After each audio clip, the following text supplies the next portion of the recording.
here, Sleeping Giant State Park, Hamden, Connecticut. They just opened up the park first day today, a little over a year ago. Tornado swept through, knocked down more than 1,000 trees. Still got a little caution tape up, but I hear people yelling and laughing and having a good time in this little hut thing.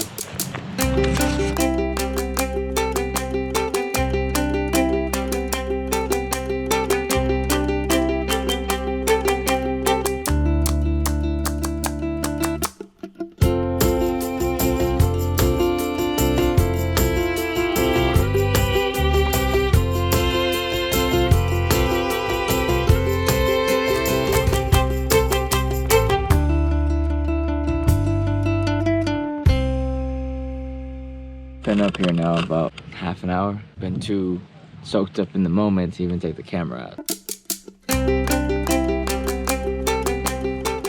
Gotta leave you with the thought of the day.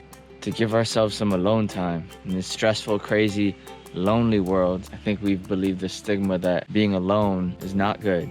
Like there's something bad about being alone. Being alone is healthy. Sometimes being alone gives you a chance to compose yourself, and nothing like nature that'll allow you to do that. Come out here, be with the world, be with God. God made all this for us. Like, how can you not?